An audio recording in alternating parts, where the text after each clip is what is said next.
Hello everybody, my name is Ruby and welcome to the Reading Writing Ruby. Today is my first video, so hi, welcome, thank you for being here. Today is going to be 5 writing tips for the new writer. So this is not geared towards someone who's seasoned, who's been doing this a long time. This is for someone who's just getting into it, curious about it, or maybe it's a dream you've always had and you want to get better at it. So you may be wondering why I think I'm qualified enough to do this, and honestly, I have not been to college, I have not, I'm just a person who's been interested in writing for a very long time. I've taken a lot of classes, seminars, I've taken several classes at a local college I'm at, and I don't know everything, but I feel like I know enough to share, and my goal is to help you. I found that there's not a lot of really good free resources out there. Everyone's trying to sell something. And there's also not a lot of young views out there. And I'm young, I have no plans to make money off of this. I have no plans to try and sell something to you. I am here to help you improve your writing. This is about you. You writing your own story and becoming who you are meant to be. So these are 5 things I wish I had known when I started writing. You may know them already, you may not. So let's get right into it. So I know this is a lot of words, but the first tip I have for you is don't complicate it. Okay, so what I mean is sometimes when people are writing, they tend to either overcomplicate or undercomplicate their writing. So here is an under-exaggerated example. Charlotte's mind swirled as she walked through the forest, noticing how the moonlight seemed to pour down through the leaves, making pretty shapes. So as you can tell, there's not a lot of description. It's more of a telling instead of showing. It's kind of like, okay, she's walking. It's not the leaves are crunching beneath the bush or beneath her boots. It's more of a, I don't want to say amateur, but it's definitely writing that's not as immersive. You're going to read it and you're going to be like, okay, pretty shapes. That's interesting. So then sometimes people will go the opposite direction and they will over-exaggerate it. They will go so much into the detail that you are just overwhelmed with it and you get stuck and you feel like you're trudging through mud. So a good example of this is, in my opinion, Lord of the Rings. I think Lord of the Rings is a very hard series to read because the author goes so much into detail describing the tiniest little thing. I mean, he can spend paragraphs and paragraphs talking about how the smoke or the steam rises from a plate of food or a cup of coffee. And there is definitely a time and a place for that, and there are definitely people who like to read it, but I'm just not one of those people, and maybe you are, and that's fine. So an example of over-exaggeration is the second one here. Charlotte's mind swirled with what-ifs and fears as she stomped through the leafy, thick underbrush. It crinkled against her heavy boots, yet the white, glowing, iridescent light streaming through the leaves created spiraling patterns. The patterns faintly reminded her of a quilt back home, bringing back warm, fond memories. So you'll see here, she is basically what I've done here is I've added a lot of description words. Instead of, one description word of the underbrush, I had 2.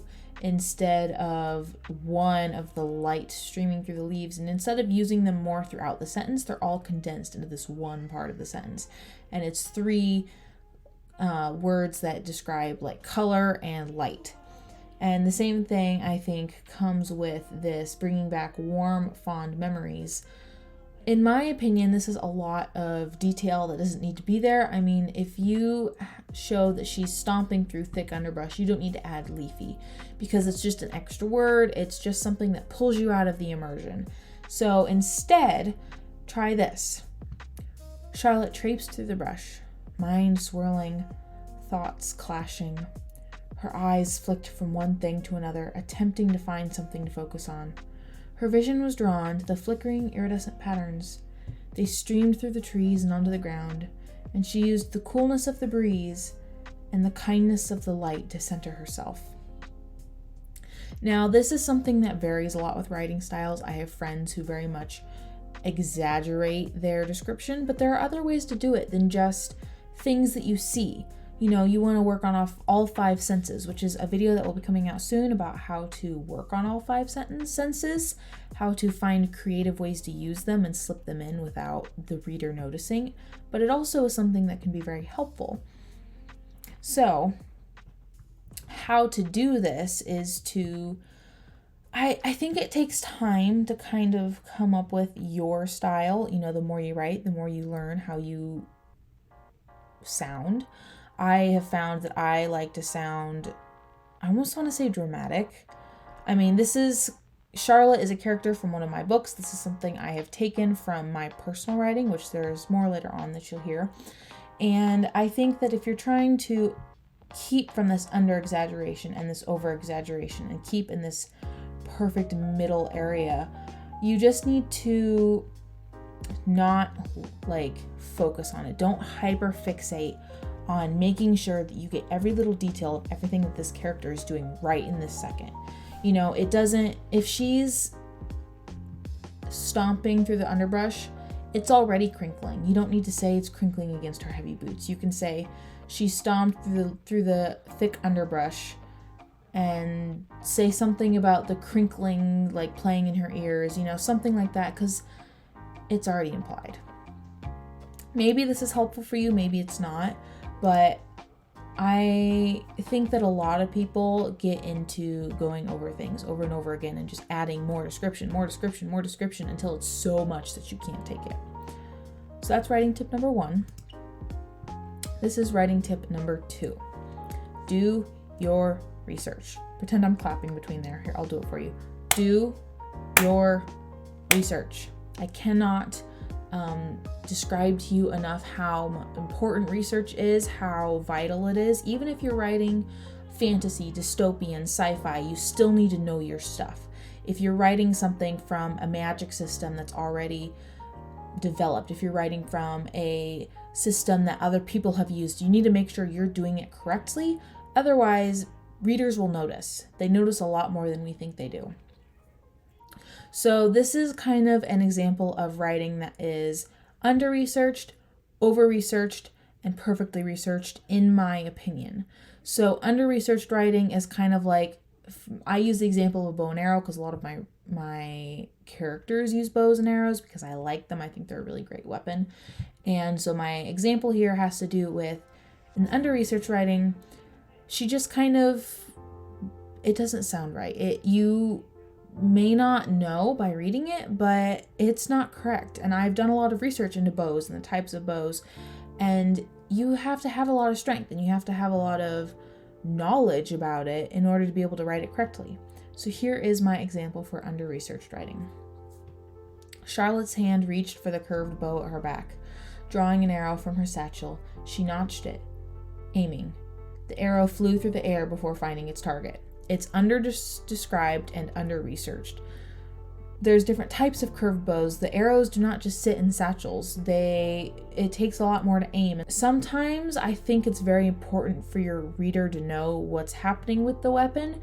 And so instead of just notching it and aiming, sometimes, characters take a moment to draw in a breath and then they release the arrow, or they close their eye. And if there's a little quirk that your character does when she or he is using their bow and arrow, put that in there, because that makes them unique and that makes them different, and that is what the industry needs, unique and different. And so that is our under-researched writing example. So something that I would add in there is I would look at what type of bow is she using, because women and men have different strengths, and some bows are harder to use than other bows, and some of them are larger, some of them are more curved, some of them require more muscle or a different type of arrow. There's a million different types of arrows out there and how they fly, and depending on what feathers you use. There's a lot of different things that play into it. And no, you don't need to get technical about it. You don't need to, which you'll see in this over-researched writing, which is next.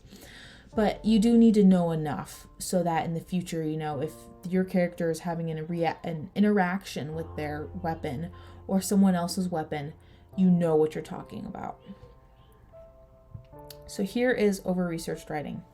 Charlotte's hand reached for the upper limb of the bow at her back. Sliding it out, her hand ran along the upper and lower limb, remembering the day her father had carved it. Taking a broadhead arrow from her quiver, Charlotte put it on the arrow resting hole and lined up the shot with the sight hole.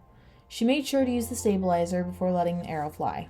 So you can see there's a lot of listing. So in writing, you want to stay away from lists. Like, she did this and this and this and this. Like, you're almost like you're shopping and you're like, okay, I need tomatoes, I need potatoes, I need corn. Sometimes what writers do is they'll say like, okay, she went to the living room, she sat down on the couch, she ate some food. And so in this case, what happened is it becomes, she took an arrow, she put it in the resting hole, she lined up the shot, she used the stabilizer and let the arrow go. It's very rigid. It does not have a smooth flow. It uses whole a lot because there's not really another way to describe it. It also is very much, it's not as interesting as it could be. The reader doesn't need to know the exact type of bow. The reader doesn't need to know every single little tiny movement that your character does. They just need to know what's happening, what's going on in their mind, what they're feeling, what they're sensing. And so in my opinion, here is the research that is put into writing at the perfect amount. Not too much, not too little. Charlotte felt her mind slip into autopilot as she reached for the longbow at her back. So there I reference a longbow. That way if the reader needs an image, they can go look up the bow, they can look into it. Otherwise, I feel like a longbow is very kind of self-explanatory. It's a bow that's longer than most bows. It's very common in medieval times. Hand finding the upper limb, she unhooked it and brought it forward. Arrow notched, shot lined up. Charlotte drew in a breath before her fingers released the arrow. So in my opinion, it shows, okay, she's notched it, she's lining up, she draws in her breath, and this is something that I condensed from my writing. So when she draws in a breath, which I think you'll see in my example pretty soon, she kind of takes a minute and thinks about it and then lets it go. And you know, when your character is using their weapon, think like, okay, are they trained in this weapon? Is it something they have to think when they use, or is it something that they just use, that they know how to use, that it's reflex for them? If it's something that they haven't used before, you know, maybe they fumble with it. Maybe the grip feels wrong, or the bowstring is really hard to draw back and it makes their muscles hurt, you know. Add in those unique things that cue in the reader to how experienced your character is with this bow or this sword or whatever. It just adds those little details that make everything seem more real. So that was tip number 2, do your research. Now we're on to examples from 1 and 2. And these are from my personal writings, my book that I'm writing right now. So, number 1, if you remember, is don't complicate it. So in don't complicating it, whoa, that sounded wrong. In don't complicate it, we talked about how we need to keep our writing just descriptive enough, but not too much that your reader gets bored. So in this short little bit right here, my character is with another character and they're collecting flowers for dyes, which is not something you need to know, but there's a little background. And here is what she's kind of describing it as she's there. Splotched daisies and various other breeds of flowers are flowing in the breeze as it teases its way through the clearing. Marigold already sits in my basket, and every time I gaze at it, all I can see are Jameson's amber eyes. Pollen floats on the air, tickling my nose, along with the sweet perfume of the blossoms. So I added something personal in there so that it's not just flower, flower, flower. It reminds her of another character. It reminds her of someone that is important to the plot that the readers need to remember for later. It also kind of sets the scene. You know, you can see it in your mind, these flowers, and you can see the breeze, and you can guess that it probably does smell like pollen, and it probably does smell nice. And that was my opening to the rest of that section of the story. And then from there on, I don't need to do too much except for when, you know, the other characters that are with my main character are picking the flowers and they're talking, and use it as kind of like a supplement to their talking to put little breaks in. So, you know, another example from this specific bit is a little later on, Charlotte is talking with my other character, and he drops a bunch of the flowers from his basket and he there's an interaction with someone who comes up and she makes a point of going over and collecting his flowers for him. You know, it's just little things like that. So if a character was maybe not as friendly or didn't know the other character as well, she might not go pick up those flowers. She might just let him be. And that just shows the character's inner personality and their inner strengths and inner weaknesses, which is something really interesting that adds a lot of character to your characters. So number 2 has to do with doing your research. This brings us back to the bow and arrows. This is also from my writing. This is a less condensed version of the one that we read before. So, you want to shoot from here? A scoff bubbles up. Oh, please. Pulling a feathered arrow from my quiver, I turn, picking my way back up the pebbled hill. From the top, the valley stretches out in front of me, miles and miles of wilderness with a winding river swishing its way through. I don't turn around, knowing that the city lies in that direction. The grip is warm beneath my fingers as I pull the string taut with an arrow. A soft breath puffs out of my chapped lips as I aim for the furthest tree. The whoosh is barely audible and has hardly had a moment to sound before a thunk is heard. My arrow is lodged in the middle of the trunk. Tommy turns, a look of surprise on his face before it morphs into a grin.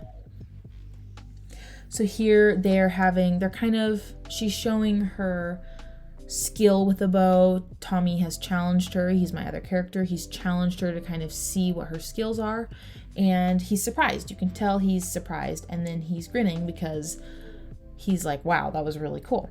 But it's also like just the perfect amount of description. It goes through her using this bow. This is the first time we've seen her use it in the story. So later on, when she uses it again, I don't need to go into as much detail about, who it was carved by and when and why, which is not in this particular section, but it is right before then. Hopefully that's helpful. Maybe it isn't. Maybe it's like totally not helpful at all. But this is just me trying to get what I know out there, and hopefully the more I do it, the easier it will be. So that was 1 and 2. Let's move on to number 3.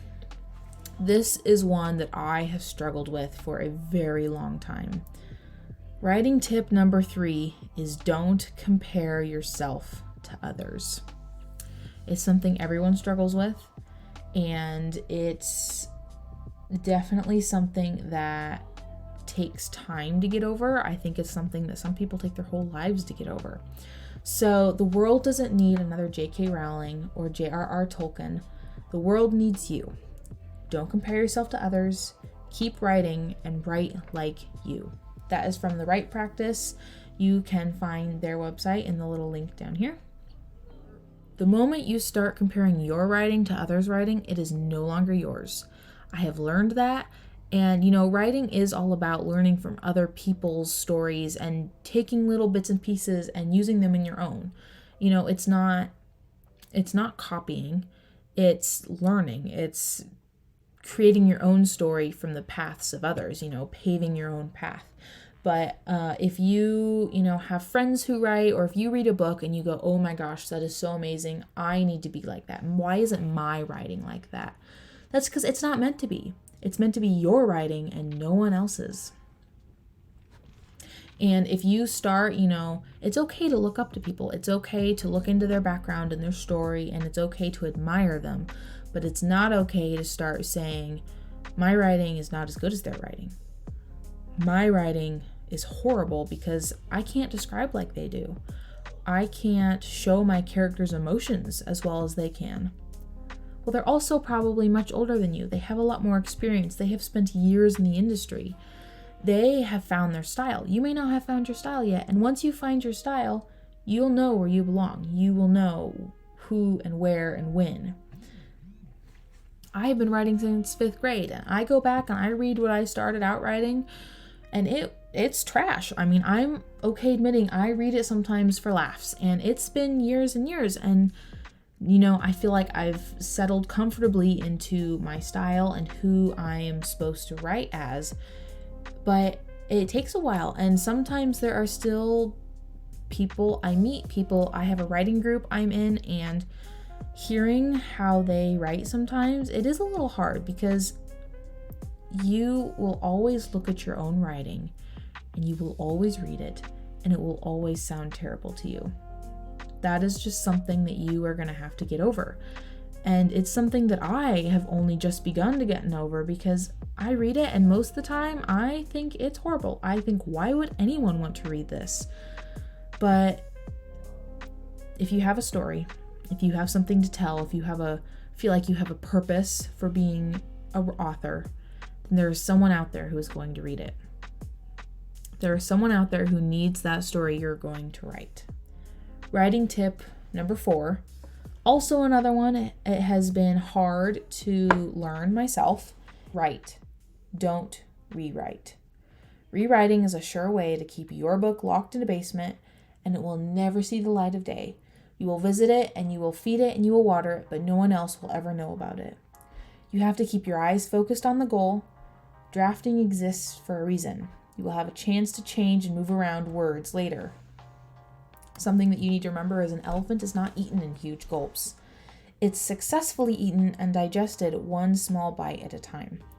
So for the longest time, I had a book that I was writing and I would get stuck. I don't believe in writer's block. I don't think it exists. I think that there are times where we need a break, but I don't think it is something that has to stop you from writing. But I thought I had it at that point, and so I just went over and over and over, and I rewrote it from third person to first person to second person, back to first person. I would go back to certain spots, and I would just change the plot completely, and I just went over it until I got burnt out. I didn't want to work on the story anymore because I rewrote it so many times. It's hard. I mean, you have to learn to put those boundaries in place. Something that has helped is, if you feel like you're gonna open your writing wherever you use it, Google Docs, Word, whatever you use, and you feel like you're just gonna get on there and you're gonna start editing and rewriting. Sometimes it helps to just open a new document. Sometimes you have to just physically, mentally tell yourself, no, I am not going to do that. I am going to sit down and I am going to write. And that is the only way you will ever finish. If you have ideas to add into the plotline, start a plotline page, open a new document. I have, my book that I'm writing right now, which is different to my original one that I rewrote 100 million times. It's been hard because, there have been times where I've wanted to go back and change things. And once a month, I allow myself to take a small portion, so probably 5 to 7 pages, and edit them. And I let myself do that once a month, and that is for the purpose of taking it to my writing group to get their feedback. And that is pretty much the only editing I allow myself to do. If I want to do anything else, if I want to write a scene for later, I have another specific document that I use for other scenes, and I write it there, and then I leave it. I have another one that I use for specific plotline important scenes, and if I feel like writing it that day, I'll write it, but I'm not going to put it in my main story until it's needed. I'm going to put it there. I'm going to outline it if I need to instead of writing the scene out. I just need to put it down so I don't forget it. That is something I recommend you try. Otherwise, there are a lot of other ways online to find it. You can look up different strategies to get around it, but it's definitely a hard one. So that was tip number 4. Now let's move on to tip number 5. So this tip is definitely the one that took me the longest to figure out. I started out as an extrovert, and as I've gotten older, I've slowly become an introvert, and so it is harder for me to find people who I get along with. And I think that writers, especially like creative type people, have a harder time finding people like them because we're just different, and sometimes we're a little weird, and that's okay. I own my weird. So my final tip and my final thought is find a group. Find people like you who you can connect with, who you think will be your support group. NaNoWriMo is very popular. I think it's National November Writing Month. It happens every year. There's groups who do it. There's people who do it.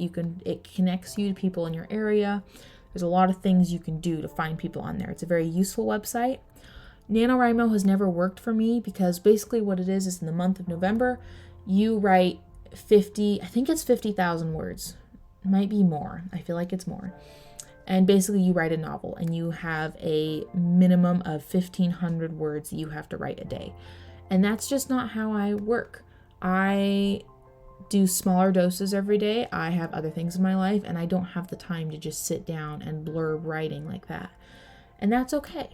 Some people set smaller goals for themselves. I have a friend who's only going to do 100 words a day, and it's just to get her writing, get her into it. And if she wants to write more that day, that's great. If not, don't push yourself, because then your writing becomes strained. It's not as good, it's not as high of a quality. You can also find writers' guilds. In the state I'm in, I know there's one, and I'm sure there's one for every state. It just requires a little looking. Facebook, social media, YouTube, which is not on there, but if you're here, obviously you know it's on YouTube. These are all things that you can use to find like-minded people, find how-tos and tutorials, all sorts of things. Also, there's a lot of writers that have mailing lists. I am on, I think, 5 or 6, and one of them in particular does seminars sometimes that are free. Now, granted, they will always try to sell you something. There's always some program or club or guild that costs money that they are trying to get you into, but sometimes you can learn good things along the way. And yes, I don't have the financial openness to sign up for any of those right now, and you may not either, and that's okay. Sometimes you just need to be there to learn, and you can tune out when they're talking about the thing they're trying to sell. And if you're here, you've made it to the right place. Hopefully you've found something on here that has helped you in some way. Connecting with people in your area with similar interests is just something that will help. And if you find people online, that's good too, but I feel like there's something very special about human connection when you're in a room, at a coffee shop, whatever. You may have to look a little harder depending on where you are, but it's definitely worth it. And part of my reason for doing this is to help those people, help the minority or the majority, I guess, that have not been able to pay for whatever these other authors are trying to sell, because you don't need a how-to course. You don't need a best-selling author to tell you what's wrong with your book and how you can fix it. You just need some stepping stones along the way to get you to where you need to be.